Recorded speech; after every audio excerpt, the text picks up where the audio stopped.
What's up, and welcome back to Nowstalgia Pod, your weekly look at what's going on in pop culture. My name is Patrick Sheen. I'm here with my co-host, Dave Martinson. Dave, you got all the blue face off, I see. Yeah, man. Everything comes with a cost. So, yeah, do what you can. So, Dave went to a Brockhampton show last night, a band that he's been standing for on this pod, and that had a pretty huge year in 2017, breakout year for them. How was the show? Dude, the show was absolutely fantastic. I cannot lie. I've been to a lot of rap shows, and Brockhampton's definitely one of the best shows I've ever seen. They performed for 2 hours, which is, I don't think I've ever seen anyone go longer than that. Usually hour and a half's the standard for, like good established people. Kanye usually, Kendrick, those are hour and a half people. But they went for 2 hours. And, this whole tour they've been on, the Love Your Parents tour, their second tour, they've been selling out everywhere. They just came off 3 sold out shows in New York City at Irving Plaza. Wow. Flipped that right into House of Blues of Boston, which was sold out. Nice. Crowd energy was insane, which would make sense. No one's really going to a Brockhampton show if they don't know who they are, are a big fan. So that adds up.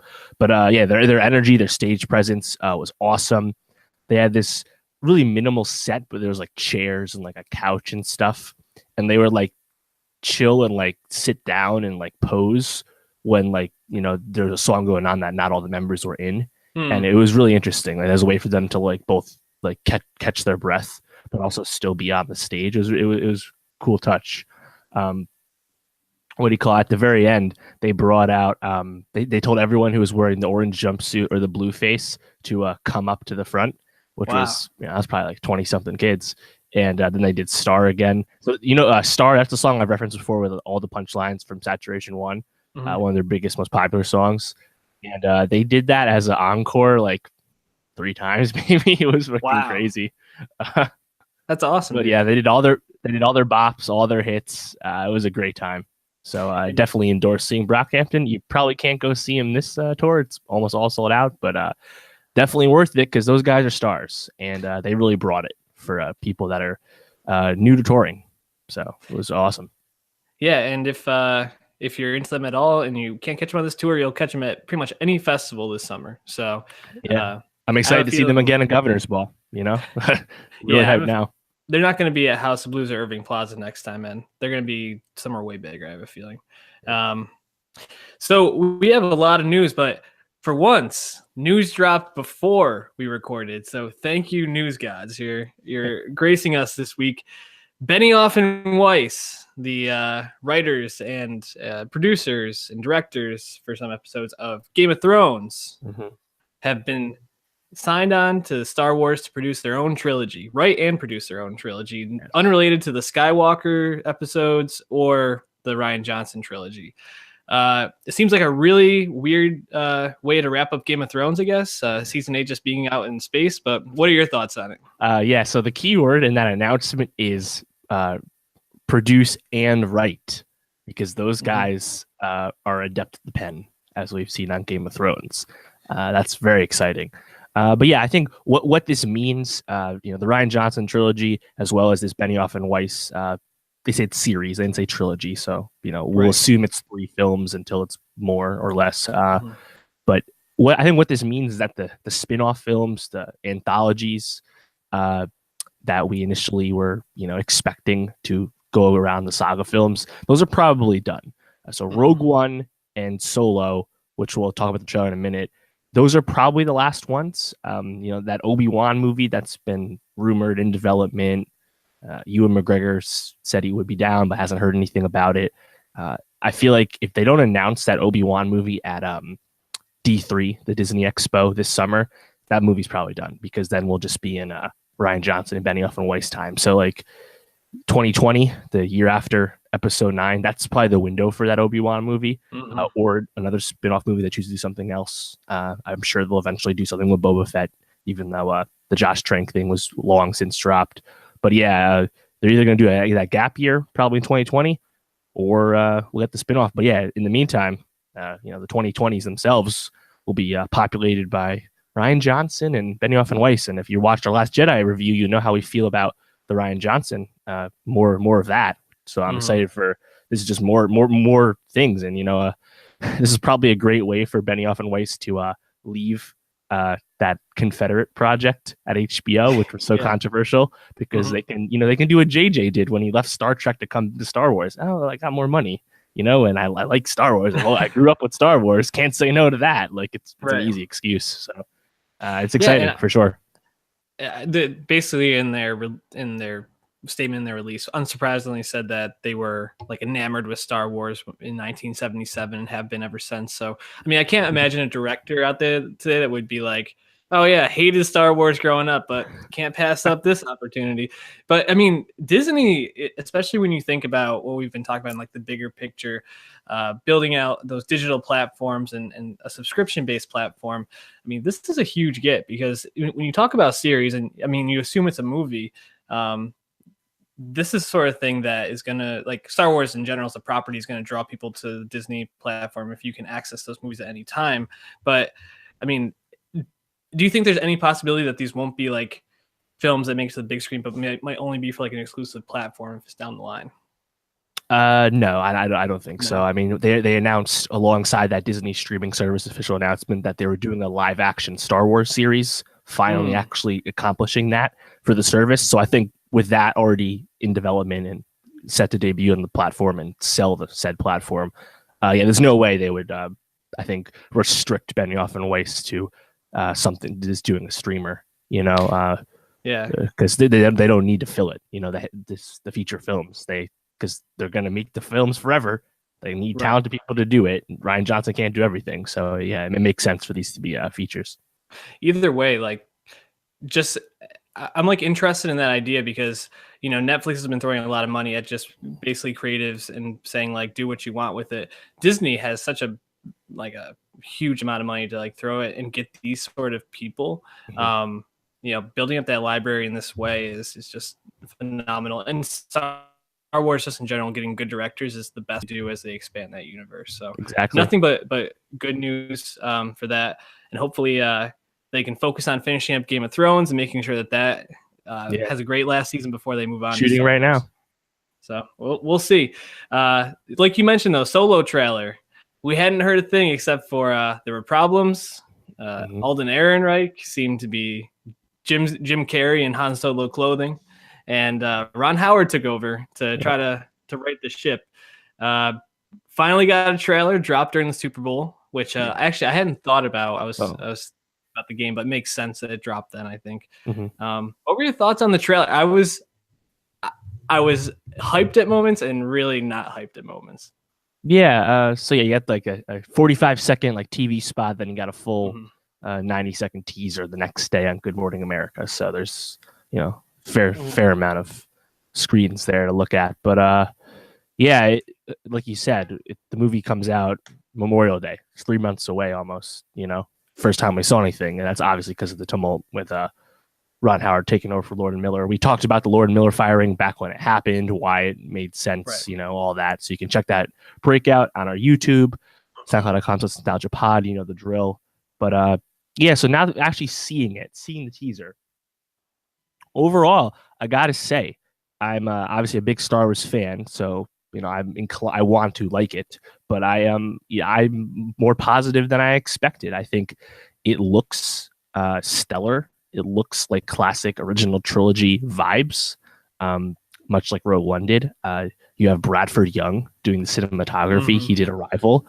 Combine that with Ron Howard finishing up a big boy director with Lawrence Kasdan's script. However much of that they actually did. It's really got the A-team there, but it looks fantastic, and I think I'm just excited I am excited to see it, because I'm excited to go back to that just pre New Hope Empire world. It just looks so cool, and then once you go from there, I mean, I think the costumes look dope. Obviously, the meme of Donald Glover as Lando with that like cape or cowl, whatever it was dope.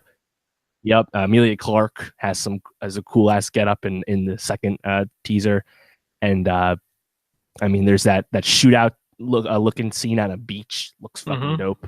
The Millennium Falcon looking all clean, I mean, I think that's a cool touch. But then what really got me was when I saw Donald Glover as Lando Calrissian, of course, when he smirked in that second teaser, like he just like kind of like smiled.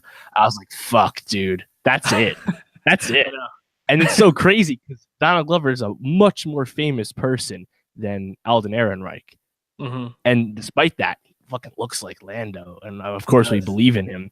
But of course, we don't need to relitigate, the issues. I mean, this movie was questionable from the start. A lot of people had a big problem with it existing.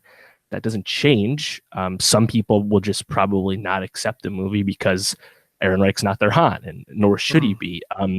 I'm inclined to, as long as he doesn't like actively suck, I'll probably enjoy the movie because I like Star Wars. Star Wars movies are fun, and Kathleen Kennedy and them, they know what they're doing. I don't think they're just going to release it a dud. But I gotta say, Chris Ryan, he had a really good point. Is Alden Ehrenreich the Markel Fultz of Star Wars? Oh shit, that's a great analogy, actually. I saw some. Yeah, one last thing. I saw some fanboy stuff. I'm like, Ehrenreich, terrible choice. Why would they ever do that? And I'm like, that's bullshit. Everyone was like, Ehrenreich, best possible choice. He was awesome in Hail Caesar. Oh, but it worked was simple. You know the drill. That's like, everyone was like hyped, just like Markel Fultz. Consensus #1 pick. Great combo. Great compliment to Ben Simmons and Embiid. Makes total sense. And yet here we are. Yeah, there's that scene where I think it's Emilia Clarke is talking to Ehrenreich, and he's supposed to act like, I don't know, kind of bewildered, but also like, it's Han Solo. Han Solo's always cool. Like, even when he's like not so sure of himself, he always comes across as like cool and suave. Ehrenreich just looks like, I don't know, bashful, I guess. And it just did not seem like good acting. But there's that other moment where, like the screen comes across, and you're looking through the grate, and he looks up, and he looked kind of like Harrison Ford's Han Solo when he had that look. So I was like, he's in a no-win position, because even if he does really well, people are going to say he's not Harrison Ford. But if he bombs here, this could be like someone else we're going to be talking about, kind of like Taylor Kitsch, where they're on the come up. It seemed like this person is poised to have a huge career breakout, and then a couple this project, but for Kitsch, a couple of projects derail that. Yeah, I agree with everything you said. One of the things I thought was cool, and this is just a little piece from the trailer. There's a scene where the Millennium Falcon's being chased by a bunch of TIE fighters, obviously, and it actually turns and hits one and destroys it that way. And I was like, I'd never thought of that as like a Star Wars movie, like a video game. Exactly, it seemed very like creative and new. So, I mean, I think as we're talking, though, the thing I'm most excited for is if Glover's awesome as Lando in this movie, like a Lando spinoff from this movie would be like really cool. And especially if you could get Donald Glover, I mean, I think you take him. But this movie is probably not going to be as big as Rogue One or as liked as Rogue One or any of the episodic ones. I think that's pretty safe. It just my takeaways from the teaser is that it looks like they tried to make everything else as good as it possibly could be. Exactly. And in hindsight, I don't know why we ever doubted that would be the case. Look who we're dealing with. And it makes a lot of sense that they tried to go with a like comedic route almost to it, or like a goofy route. Because you wanted to make it a little different, because you're going to be on something that can't compare just in fans' eyes. But yeah, I just hope they can land most of this. Yeah, and that was also a point.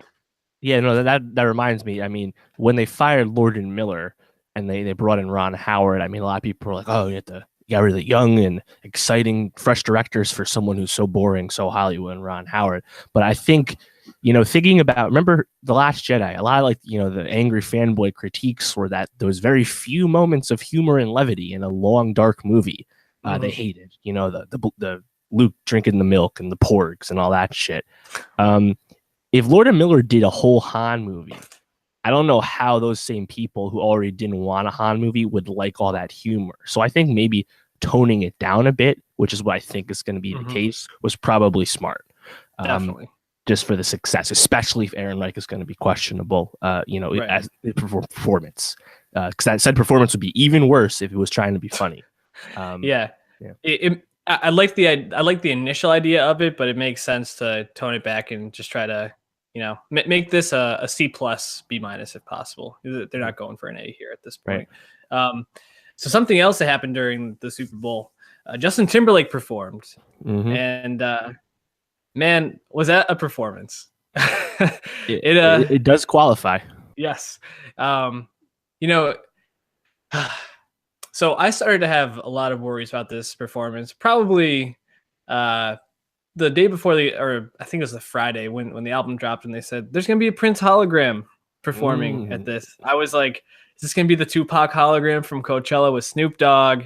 Like, first of all, Prince and Timberlake had like a very well-known beef in the music industry when Timberlake took shots at Prince in one of his songs. Which, I mean, first of all, Justin Timberlake having any depth to his songs in general and calling you out, I mean, just absurd.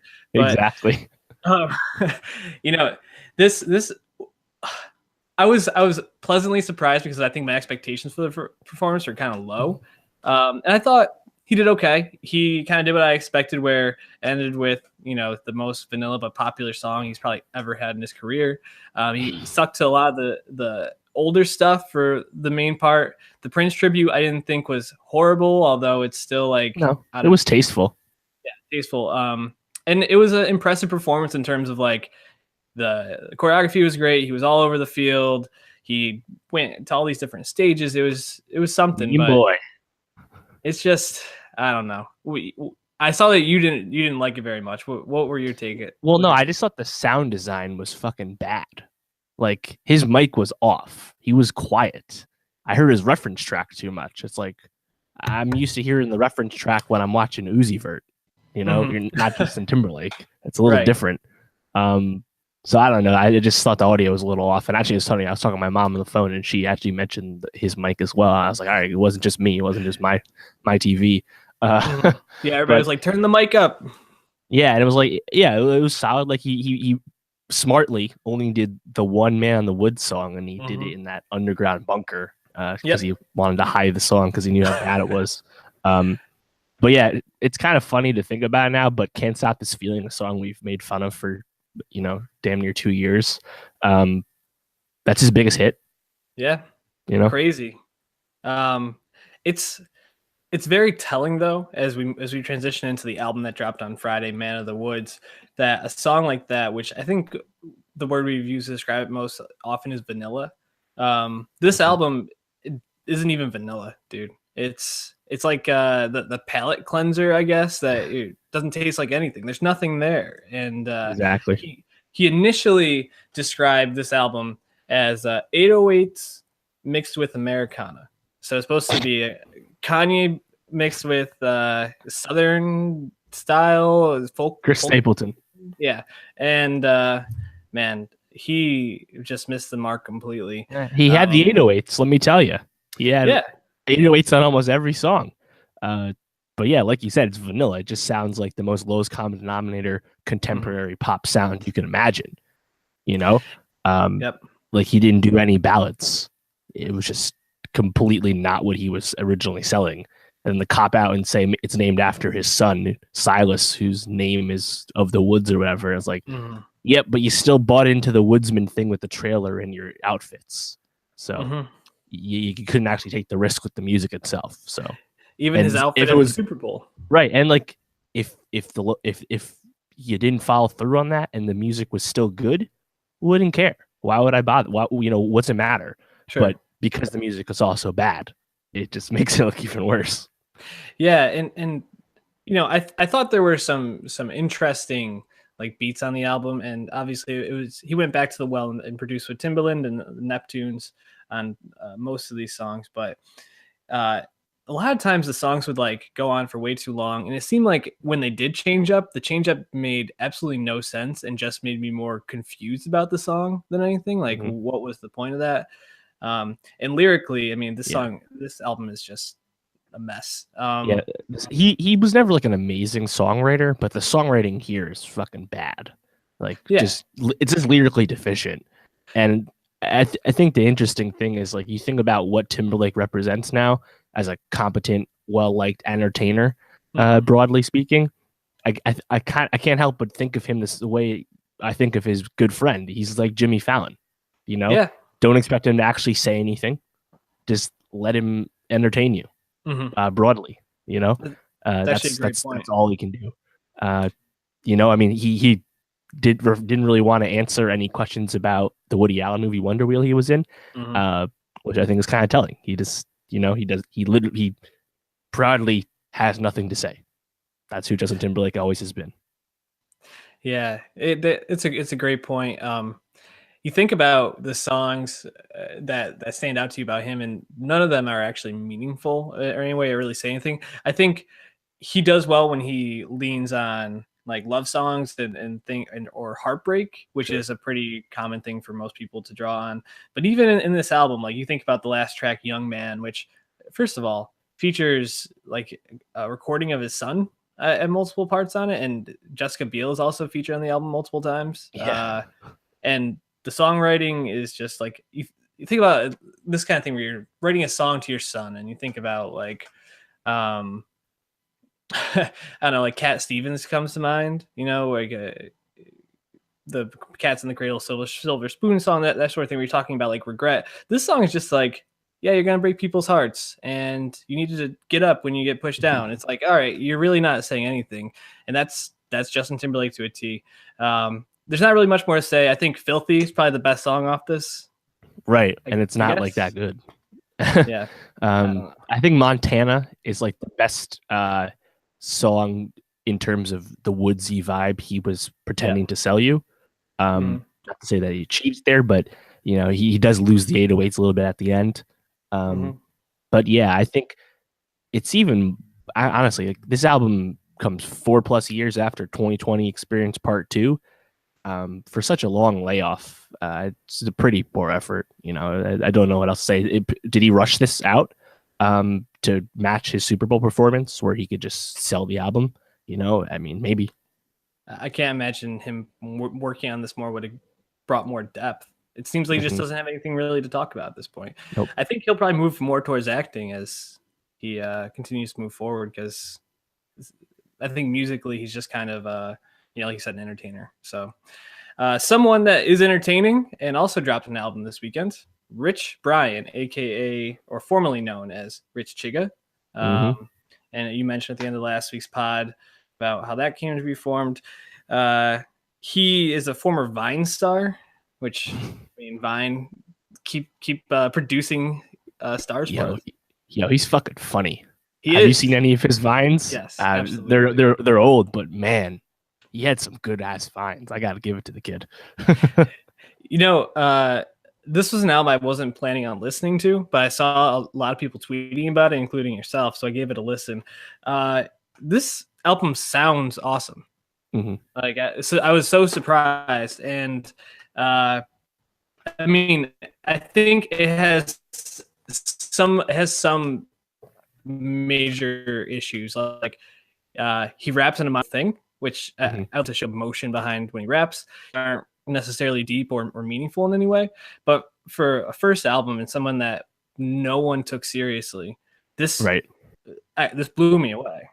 Yeah, no, I think that's spot on. Lyrically, it's, you know, nothing too special. He's witty at times, you know, but overall, I think the storytelling angle, it's pretty straightforward, pretty simple, right? But the fact that we're talking about storytelling with a 18-year-old rapper is a good sign. We don't do that with everyone. And yeah, like you mentioned, that sounds great. He produced or co-produced every song, which is very impressive. Again, the kid's only 18. But yeah, I think for a debut, I can't help but think of him, compare him to Lil Dicky, because Lil Dicky is someone who came into rap, you know, non-traditional means. You know, both not taking it seriously as first, doing other things. For both of them, really, it was comedy. But I think Rich Brian has a better chance at being more accepted in mainstream hip hop. Part of that's probably because he's not white, but also because it actually seems like he's about it. Whereas Dicky still kind of seems like rap just a gimmick for him, you know? And also it helps that On Amen, Rich Brian is, you know, not just joking around the whole time. I think that goes a long way. I think overall, yeah, like you said, it's not an amazing album or anything, but it's a very impressive debut for someone that we did not expect anything from. I thought That's Sick, that big song that he came out with, which was, playing on African American and Asian stereotypes, very problematic, but it was funny. That was, his big, I thought that would be his biggest moment. And then he really kind of turned the corner when he started releasing singles up to this, Glow Like That and Chaos and See Me. 3 of my favorite songs were all singles. Yep. And overall, I think there's a lot to like on this. And, I think he's got a good base behind it with the 88 Rising, label management group. So I'm optimistic for his future, no doubt. Yeah, and something that we were talking about it off air that you mentioned to me that surprised me even more is that he made most of the beats for this album, which is, I think, also impressive because it wasn't just rapping on this, obviously, that caught me, but I think just the overall sound of the album sounded, the beat sounded unique at points, adding in some cool elements. I mean, there was obviously some like Mike Will made it knockoffs on there, but overall, I think this is very promising. He kind of, the person that came to my mind was Childish Gambino, coming from a comic background, got into rapping, a lot of like punchline rap, which there were definitely some punchline type lyrics in this. This is better than early Gambino, though. I'll tell you that. That's actually what I wrote down was early Gambino was there were moments, but there weren't nearly as many as on this album. So congratulations, Rich Brian. You outdid Timberlake this in 2018 so far. So also I gotta mention he's the first Asian artist to top the iTunes hip hop chart. So shout out to Brian. Shout out to Brian. So moving on to someone else we also talked about, or maybe not someone else, but a show we mentioned last week, Waco, starring Taylor Kitsch, Michael Shannon, and a bunch of those guys. Paul Sparks. Yeah. Shea Wiggum. Okay. Yeah. Exactly. Plus Shia Luzama and Supergirl. Yeah. Yep. I wrote down here, John Eric and Drew Dowdle. Never heard of these guys, but they're the ones who are writing and producing this for Paramount TV, formerly Spike. And it's been two episodes in at this point? Correct. Yeah, two of 6. It's a short miniseries. It looks good. Taylor Kitsch, I think, is awesome. Yes, yeah. I'm not totally into this show. Help me understand that, Dave. I think it's at a base level, it's entertaining because you're just kind of watching an historical event be portrayed with good talent, dramatically. But I think the main criticism of it, which you'll see basically from anyone talking about it, is that it's kind of simple. It's a tad low brow. Some of the dialogue, you can see it's just the way it's script very exposition-y at times. The first episode when Shea Wiggum and Michael Shannon are talking, and Shea Wiggum's basically like, "You don't want to cross me," like, or something to that effect. And it's like, You know what happens when you stab me in the back, motherfucker. Like it's very basic. It's very simple. But I think, I don't know, like I always like watching like recent history when I'm interested by it. Like, again, I was kind of annoyed with the overdoing of OJ, but this is kind of a trend right now where like early to mid 90s stuff is recent enough, but also far enough away that it's primed to be adapted. So the whole the Waco stuff, I think, has made sense to make it to 7 miniseries. But yeah, I mean, I think a lot of people were hoping that this was going to be like HBO caliber screenwriting when we saw the talent involved. But for what it is, I'm content to ride it out and watch the last 4. Oh, I'm definitely going to watch, especially because everything I've read says episode 3 picks up pretty quickly and the action gets moving. For those who don't know, and maybe we should have said this at the beginning, it's about the David Koresh's Branch Davidians, and when the ATF and FBI back in 1993 had a 51-day siege on them. And Kitsch is by far the standout in this. His portrayal of Koresh is like mesmerizing in a way, which is exactly what they needed for the character this thing to work. Yeah. And good for Kitsch because he takes a lot of shit after, what was it? John Carter. John Carter, and there's 2 more movies that Battleship. year that flops. Well, Battleship, I think, is entertaining at least. You get Rihanna and Taylor Kitsch and Liam Neeson on the screen. That's fucking fire, dude. And True Detective season 2 as well. Yeah, right. I forgot he's in that. I pretty much like block out True Detective season 2 every chance I get. I watched the whole thing, but can't tell you much about it. The only thing I remember is Vince Vaughn having his like fever hallucinations at the very end, like walking through the desert. Jesus, what a mess. Yeah, it's a little bit slow the first 2 episodes. I'm excited to see it pick up.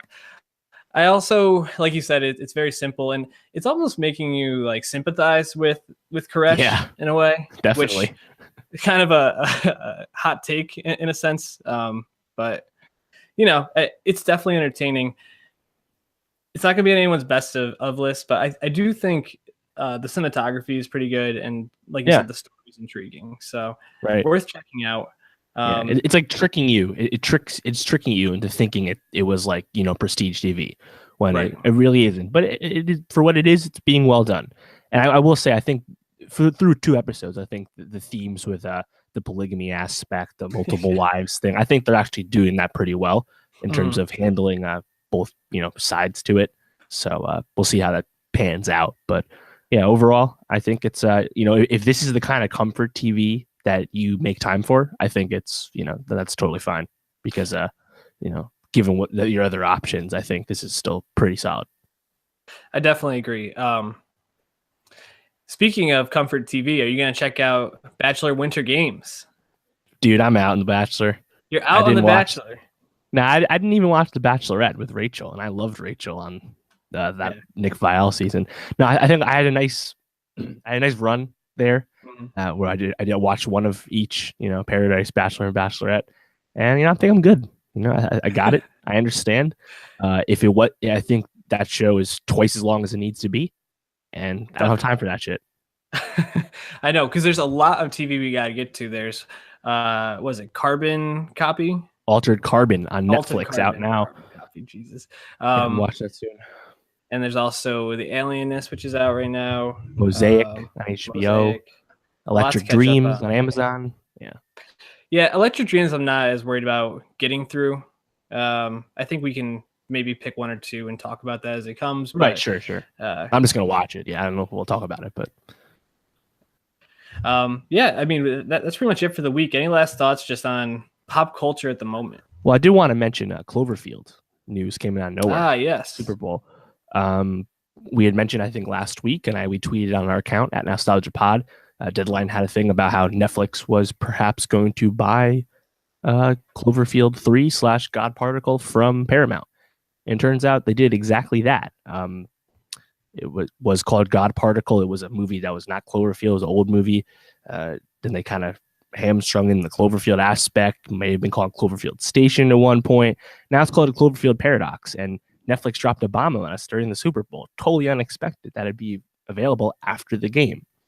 And I think that was a genius move, because they just kind of co-opted the post lead-in with This Is Us and just got their own narrative. They just bought basically advertising. And the fact that it's not a good movie doesn't even matter to Netflix. I believe it's doing pretty bad with the critics. Yep, it's got a 21% on Rotten Tomatoes, 13 positive, 50 negative reviews, which is obviously much different than the first Cloverfield and 10 Cloverfield Lane, which are, you know, well liked a lot.